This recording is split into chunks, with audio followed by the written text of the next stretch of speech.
Hello my beloved students, আমরা class 12-এর metallurgy unit 5 পড়ছি। আমাদের আগের discussion lecture 1 based on metallurgy হয়ে গেছে। যারা আমার আগের ক্লাস করনি, মানে লেকচার 1 করতে পারোনি, তারা আইএমআই ক্লাসেসে ইউটিউবে আইএমআই ক্লাস সার্চ দিয়ে ওখানে লেকচার 1 মেটালার্জি দিলেই পেয়ে যাবে সব। তো আগের ক্লাসে আমরা আগের যে ক্লাস হয়েছিল লেকচার 1, তাতে আমরা ডিসকাস করেছিলাম যে the concept of metallurgy, then the concept of minerals and ores, classification of minerals and ores. In short একটু রিক্যাপ করে দিচ্ছি আর কি। ক্লাসিফিকেশন অফ মিনারেলস অ্যান্ড ওরস, তাদের ডিটেলিংগুলো, কম্পাউন্ডের নাম, trivial name with their formula, then the steps of এক্সট্রাকশনের স্টেপসগুলো আমরা পড়েছিলাম। সেই এক্সট্রাকশনের স্টেপস পড়তে গিয়ে আমরা যে স্টেপসগুলো ডিসকাশন করেছিলাম সেগুলো বলেছিলাম আমি আগের ক্লাসে, সেগুলো সব ফিজিক্যাল প্রসেস ছিল। তার মধ্যে ছিল crushing and grinding, also known as pulverization. তারপর আমরা পড়েছিলাম কনসেন্ট্রেশনের দুটো প্রসেস আমরা পড়েছিলাম। প্রসেস 1-এ ইম্পিউরিটিজের ওয়েট ওরের ওয়েটের থেকে বেশি, এটা একটা প্রসেস পড়েছিলাম। প্রসেস 2 পড়েছিলাম আমরা impurities weight lighter than ore. তো যে প্রসেসটায় ইম্পিউরিটিসের ওয়েট লাইটার দ্যান ওর, সেই প্রসেসটা আমরা পড়েছিলাম known as hydraulic washing or gravity separation or levigation. যেখানে ইম্পিউরিটিস হেভিয়ার ওয়েট লাইটার, সেই প্রসেসটা পড়েছিলাম ফ্লোটেশন প্রসেস, খুব ইম্পর্টেন্ট প্রসেস ছিল। সেখানে যে ইনগ্রেডিয়েন্টগুলো মেশানো হয় সেগুলো ডিটেল ডিসকাশন করেছিলাম, এবং কেন মেশানো হয়, তাদের ফাংশন, সেই স্টেপে কী কী হতে পারে, সেগুলো সব ডিটেলে ডিসকাশন করেছিলাম। এছাড়া পড়েছিলাম ম্যাগনেটিক সেপারেশন। তো এই তিনটে প্রসেসই ছিল আমাদের কিন্তু ফিজিক্যাল প্রসেস। তখন আমি বলেছিলাম নেক্সট লেকচার, আজকে আমাদের লেকচার 2, সেখানে একটা কেমিক্যাল প্রসেস ডিসকাশন করব। That chemical process is known as lynching. প্রসেসটা কীরকম? It is also a process of concentration. আগের যে ফ্লোটেশন প্রসেস বা হাইড্রোলিক ওয়াশিং বা গ্র্যাভিটি সেপারেশন অর লেভিগেশন যা পড়েছিলাম, সেটাও প্রসেস অফ কনসেন্ট্রেশন ছিল, কিন্তু সেটা ছিল physical process. Now leaching is the process of concentration by using a chemical method. That's why আমরা বলতে পারি যে it is a chemical method of concentration. এটা কনসেন্ট্রেশনের একটা কেমিক্যাল মেথড। কনসেন্ট্রেশন মানে আমরা জানি যে ওরটাকে কনসেন্ট্রেট করে নিয়ে আসবো, ইম্পিউরিটিসগুলো আস্তে আস্তে রিমুভ হতে শুরু করবে। কোয়াইট লজিক্যাল, যত ইম্পিউরিটিস রিমুভ হবে তত ওরের কনসেন্ট্রেশন বেশি হবে, এটা আমরা জানি। তো কী বলেছে, impurities are remove by the help of a chemical compound. Obviously যেহেতু এটা chemical method of concentration, naturally chemical compound use করে ইম্পিউরিটিসগুলো রিমুভ করতে শুরু করব। কাদের ক্ষেত্রে এটা অ্যাপ্লিকেবল হবে? This process is basically applicable for silver, gold আর বক্সাইট। আমরা প্রথমে বক্সাইটটা নিয়ে ডিসকাশন করব। Bauxite is the ore of aluminium, সেটা নিয়ে ডিসকাস করব। তারপর গোল্ড এবং সিলভারটাও দেখব, ঠিক আছে? Let us see the process of lynching in case of bauxite. খুব ইন্টারেস্টিং, ইম্পর্টেন্ট। কী বলেছে, ওটাতে কেমিক্যাল ইউজ, সেই ডিটেলগুলো দেখি। বক্সাইট, যার মধ্যে ইম্পিউরিটিস থাকে, সিলিকা মানে sand, iron oxide, to some extent titanium ডাইঅক্সাইডও থাকে। তো বক্সাইটকে আমরা অলরেডি ক্রাশিং অ্যান্ড গ্রাইন্ডিং করে পাউডার ফর্মে নিয়ে চলে গেছিলাম আগেই। তো সেই পাউডার ফর্মটা নিয়ে সেটাকে হিট করা হয় by addition of concentrated NH. Concentrated NH মানে 45% NH being consider as a concentrated NH, সেটা মিশিয়ে আর বক্সাইট পাউডার মিশিয়ে 35 to 36 বার প্রেশারে এটাকে ডাইজেস্ট করা হয়। The process is basically known as digestion. Okay, মানে পাউডার বক্সাইট, সেটার মধ্যে 45% মানে কনসেন্ট্রেট এনএইচ মিশিয়ে 35 to 36 বার প্রেশারে অ্যাট 473 to 523 কেলভিন টেম্পারেচারে এটাকে ডাইজেস্ট করা হয়। The process is known as digestion. The condition is very important, ভালো করে ফলো করবে। এই ডাইজেশনের ফলে কি হয়, sodium hydroxide react with bauxite to produce sodium aluminate which is in a soluble form, যেটা একটা সলিবল ফর্মে থাকে, যার ফর্মুলা হচ্ছে NaAlOH4. This is the soluble form of sodium aluminate. Actually sodium অ্যালুমিনেটের ফর্মুলা কিন্তু NaAlO2, কিন্তু যেহেতু এটা সলিবল ফর্মে আছে সেই কারণে এর ফর্মুলাটা NaAlOH4। অনেকে ভাবতে পারে যে সোডিয়াম অ্যালুমিনেটের ফর্মুলাটা তো অন্য, অ্যাকচুয়ালি এটা সলিউবল ফর্মে আছে বলে তাই জন্য ফর্মুলাটা এরকম লেখা আছে। এর মধ্যে ইম্পিউরিটিস যেগুলো থাকে সেই ইম্পিউরিটিসের মধ্যে সিলিকাও কিন্তু সোডিয়াম হাইড্রোক্সাইডের সাথে রিয়াকশন করে, এটা একটা ফ্যাক্ট। কিন্তু বাকিগুলো রিয়াকশন করে না ঠিকই, সেগুলো রিমুভ হয়ে যাবে, কিন্তু সিলিকা রিয়াকশন করে। So that's why impurity silica, that is SiO2, also form a soluble sodium silicate, Na2SiO3, যার ফর্মুলা সোডিয়াম সিলিকেট তৈরি হয়। তো এই সোডিয়াম সিলিকেট তৈরি হওয়া সেটাও সলিউবল ফর্মে কিন্তু সোডিয়াম অ্যালুমিনেটের সাথে চলে আসে।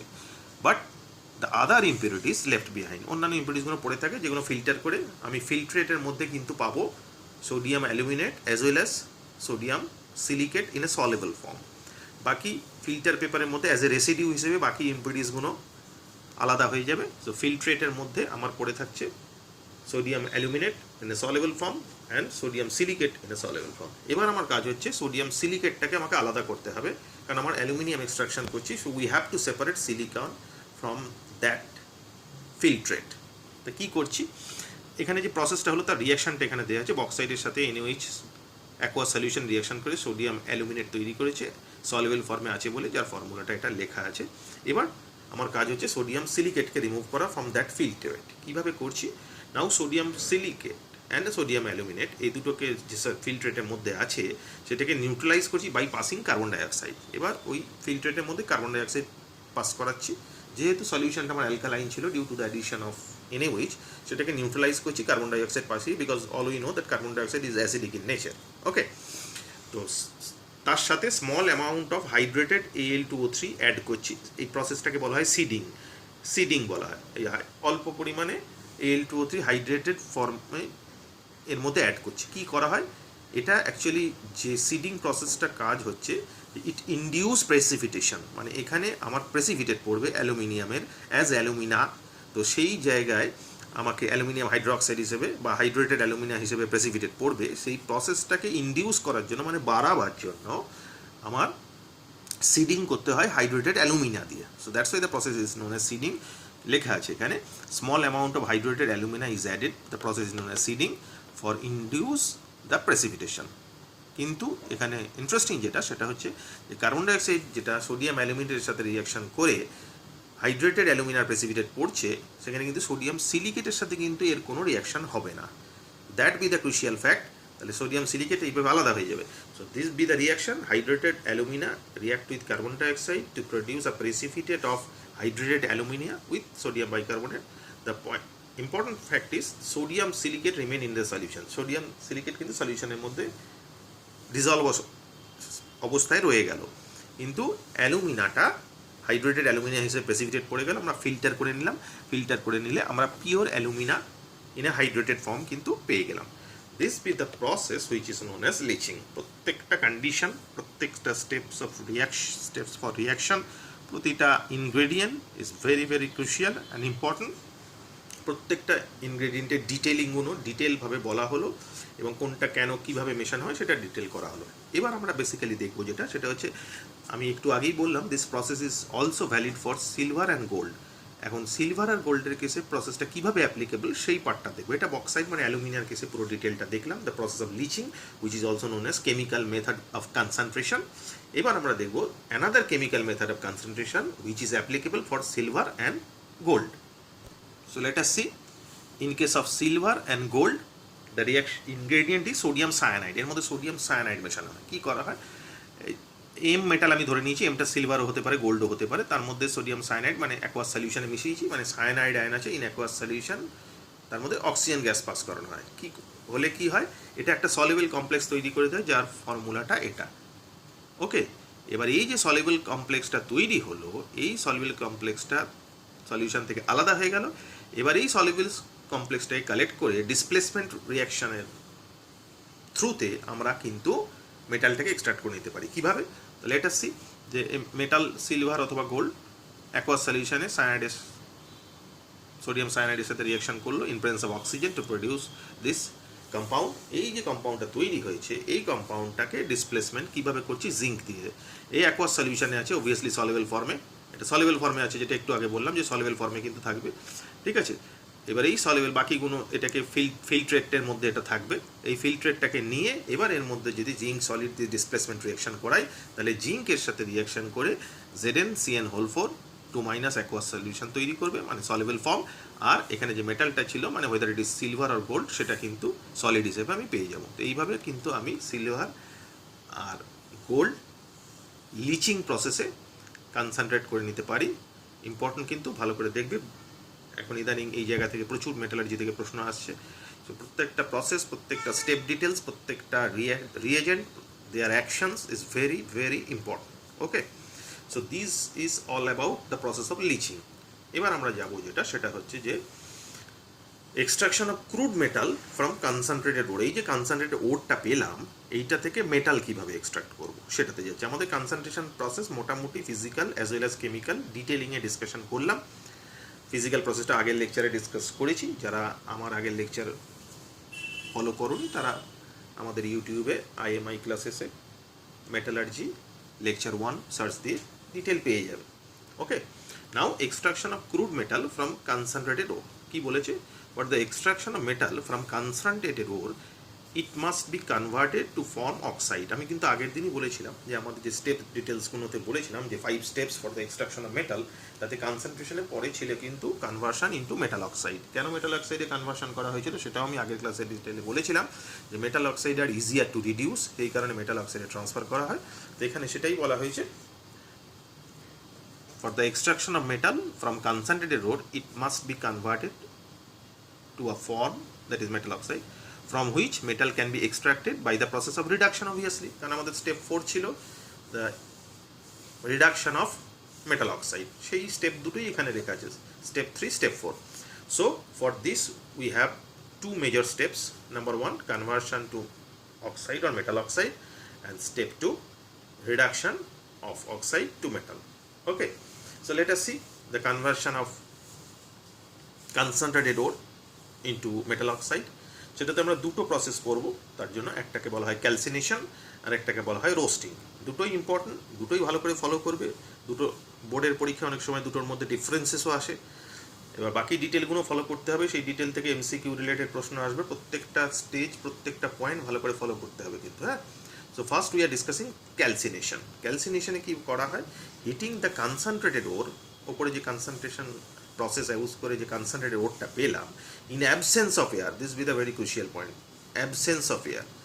ওকে, এখানে টেম্পারেচারটা কিন্তু obviously below the melting point of ore. ওরের যা মেল্টিং পয়েন্ট তার তুলনায় কিন্তু টেম্পারেচারটা কম থাকতে হবে, কারণ তার থেকে বেশি হয়ে গেলে ওরটাই তো মেল্ট করে যাবে। খেয়াল রাখতে হবে, হিটিং মানে টেম্পারেচার কত, obviously below the melting point of or.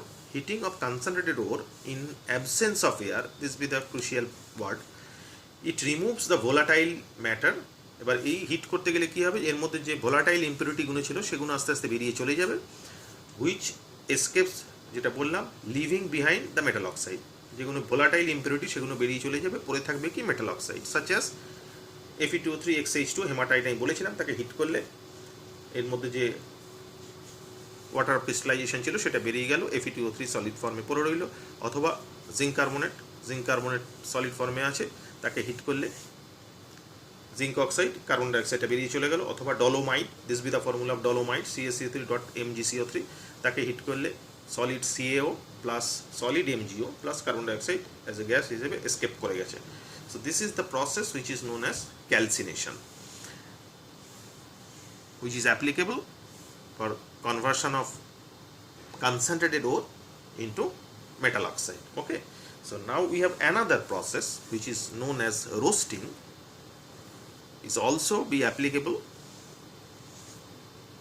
to convert concentrated ore into its oxide. Let us see what is the basic difference. ভালো করে দেখবে, ফলো করে বেসিক ডিফারেন্সটা কি। এখানে কি বলেছে, the concentrated ore is heated in a regular supply of air. This be the first crucial point. আগেরটা কিন্তু in absence of air ছিল, এখানে বলেছে in a regular supply of air in a furnace at a temperature below the melting point. Obviously ওরের melting পয়েন্টের নিচে করতে হবে, লেখা আছে, এখানেও লেখা আছে, এখানেও লেখা আছে, of the metal. Basically this process is applicable for sulfide ore. এই যে রোস্টিং প্রসেসটা কিন্তু সালফাইড ওরে কিন্তু applicable. Okay, whereas calcination process either carbonate or oxide এর ক্ষেত্রে কিন্তু applicable. See the differences, বোর্ডের পরীক্ষায় কিন্তু ডিফারেন্সগুলো আসবে। তাহলে কি হচ্ছে, জেডএনএস জিঙ্ক ব্লেড নিয়েছি, জিঙ্ক ব্লেড নিয়ে তাকে অক্সিডাইজ করছি, অবভিয়াসলি জিঙ্ক অক্সাইড প্লাস এর মধ্যে সালফার যে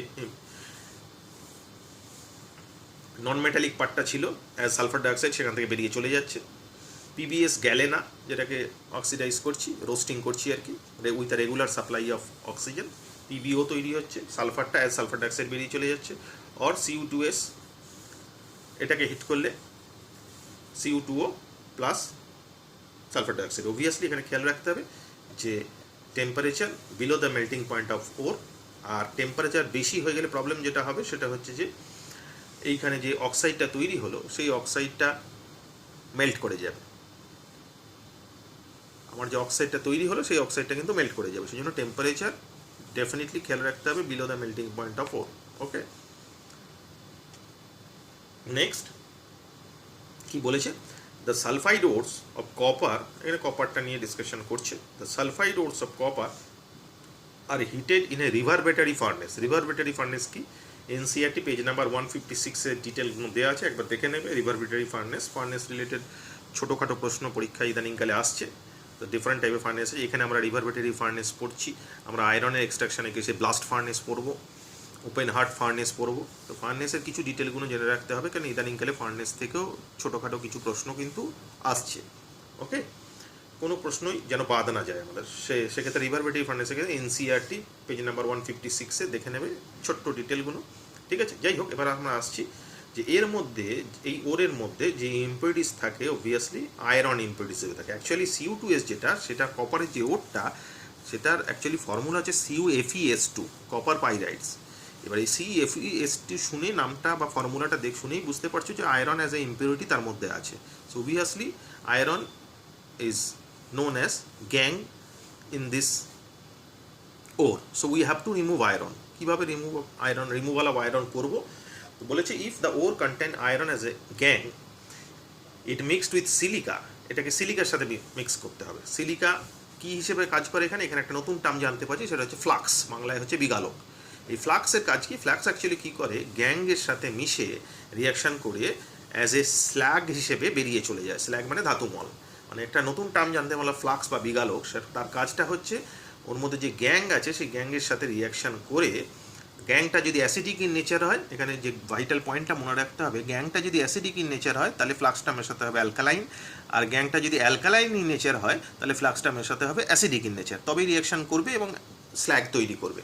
তো এখানে আয়রনটা আয়রন অক্সাইড হিসেবে থাকে আফটার রোস্টিং, তাহলে iron oxide alkaline in nature, in copper পাইরাইটিসে রোস্টিংয়ের পরে আয়রন অক্সাইডে ট্রান্সফার হবে। সেই আয়রন অক্সাইডটাকে রিমুভ করতে হলে iron oxide, since iron oxide is alkaline in nature, we have to use a flux which is acidic in nature. Silica, obviously SiO2 is acidic in nature, so it mixed with silica before heating, ঠিক আছে। Iron oxide produce slug, যেটা বললাম iron silicate তৈরি করবে, FeSiO3, রিয়াকশনটা দেখাবো তলায়। And copper is produce in the form of matte. ম্যাটিটা কিন্তু খুব ইম্পর্টেন্ট, পরীক্ষায় মাঝে মধ্যেই প্রশ্ন আসে হোয়াট ইজ ম্যাটি, বা ম্যাটি বলে চারটে অপশান দেওয়া থাকবে কোনটা কি। ম্যাটির মধ্যে মেন কম্পোনেন্ট থাকে সেটা হচ্ছে Cu2s অ্যান্ড Fes। আন্ডারলাইন করেছি আমি তিনটে পয়েন্ট, কিন্তু খুব ভাইটাল। যেটা বললাম যে এখানে যে গ্যাংটা থাকে that is FeO which is alkaline in nature, তাকে রিমুভ করতে হলে অ্যাজ এ স্ল্যাগ হিসেবে তাকে রিমুভ করতে হলে তার মধ্যে ফ্লাক্স অ্যাসিডিক ইন নেচার যে ফ্লাক্সটা আছে সেই ফ্লাক্সটা মেশাতে হবে। অবভিয়াসলি সিলিকা মিশিয়েছি, সিলিকা অ্যাসিডিক ইন নেচার, সেটা এই গ্যাং বা FeOর সাথে রিয়াকশন করে আয়রন সিলিকেট তৈরি করে, যাকে বলা হয় স্ল্যাগ বা বাংলায় ধাতুমল, সেটা হিসেবে এখান থেকে বেরিয়ে চলে যায়। আর এখানে যে সালফার ডাইঅক্সাইড তৈরি হয়েছিল স্টেপে, সেই অ্যাজ এ বাই প্রোডাক্ট হিসেবে সেটা বার করে নেওয়া হয় for the production or for the manufacture of sulphuric acid. সেটা এখানে লেখা আছে, produce sulphur dioxide is utilise for the manufacturing H2SO4। Important জায়গা, প্রত্যেকটা পয়েন্ট যেগুলো বললাম প্রতিটা পয়েন্ট ধরে ধরে শুনে শুনে ভালো করে বুঝতে হবে, কারণ প্রতিটা পয়েন্ট থেকে কিন্তু পরীক্ষায় প্রশ্ন আসবে। ওকে, তাহলে আমাদের হয়ে গেল যে কনভার্সন টু মেটাল অক্সাইড। এবার পরের স্টেপটা ছিল reduction of oxide to metal. Obviously এবার মেটাল অক্সাইড যেটা পাওয়া গেছে তাকে রিডাকশন করব। So obviously the step is reduction of oxide to the metal. কী করা হয়, reduction of metal oxide generally involve heating with a reducing agent. একটা রিডিউসিং, অবভিয়াসলি রিডাকশন করতে হলে তো রিডিউসিং এজেন্ট অবভিয়াসলি মেশাতে হবে। তো সেই কারণের জন্য এখানে বলেছে reduction of metal oxide. So reduction of metal oxide generally involve heating with a reducing agent such as, generally যেগুলো ইউজ করা as a reducing agent carbon monoxide or some মেটালও ইউজ করা অ্যাজ এ রিডিউসিং এজেন্ট হিসেবে।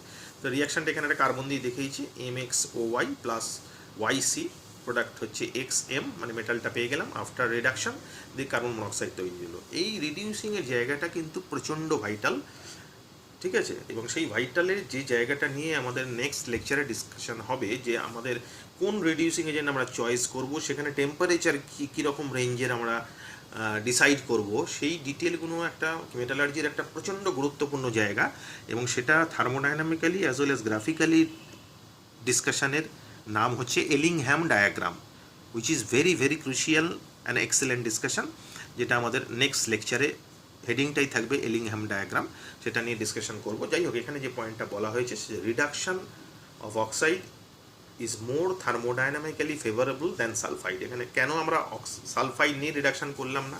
Sulphide নিয়ে রিডাকশনও তো হতে পারতো, oxide নিয়ে করছি কেন? আমি আগেই বলেছিলাম oxide is easier to reduce, আর the process of reduction of oxide is thermodynamically favourable in comparison to সালফাইডও। সেই কারণের জন্য আমরা এটাকে কিন্তু অক্সাইডে ট্রান্সফার করে তারপর রিডিউস করছি। এখন এই reducing, choice of reducing agent, identification of exact temperature, whether it is thermodynamically favorable or not, the thermodynamical point of view in case of reduction of metal, a detailed discussion এর নাম হচ্ছে Ellingham diagram, which is very very crucial, and we will discuss it in our latter part of lecture, which is lecture number 3. Lecture number 3-তে আমাদের হেডিংই থাকবে Ellingham diagram, সেখানে detail discussion করব। আপাতত এই পর্যন্ত আমরা জানলাম মেটালার্জির lecture 2। So okay, metallurgy lecture 2 complete হলো। এরপর আমরা মেটালার্জি লেকচার 3 নেক্সট ক্লাসে এলিংহ্যাম ডায়াগ্রাম পড়ব। এই পর্যন্ত আশা করছি প্রত্যেকের ভালো করে বোঝা গেছে। যেগুলো বললাম, প্রতিটা পয়েন্ট, প্রতিটা ওয়ার্ড, প্রতিটা রিয়েজেন্ট ভালো করে ফলো করবে। ইদানিং মেটালার্জি দিয়ে কিন্তু প্রচুর প্রশ্ন আসছে। আগে SP block, D block element থেকে বেশি আসতো, মেটালার্জি থেকে কিন্তু ইদানিংকালে মেটালার্জি আর আমাদের কোয়ালিটেটিভ অ্যানালিসিস থেকে প্রচুর প্রশ্ন আসছে। তো মেটালার্জি অবভিয়াসলি এমনভাবে পড়ছি আমরা যেন প্র্যাকটিক্যাল করতে করতে যাচ্ছি, সেই জন্য ভেরি ক্রুশিয়াল, ভেরি ইম্পর্টেন্ট। ভালো করে পড়বে, ভিডিও লেকচারগুলো ভালো করে দেখবে এবং ভালো করে বোঝার চেষ্টা করবে। আশা করছি প্রত্যেকে ভালো করে বুঝতে পারবে এবং ভবিষ্যতে এই লেকচারগুলো তোমাদের বিভিন্ন পরীক্ষায় ভালো কাজে দেবে। ওকে, থ্যাংক ইউ।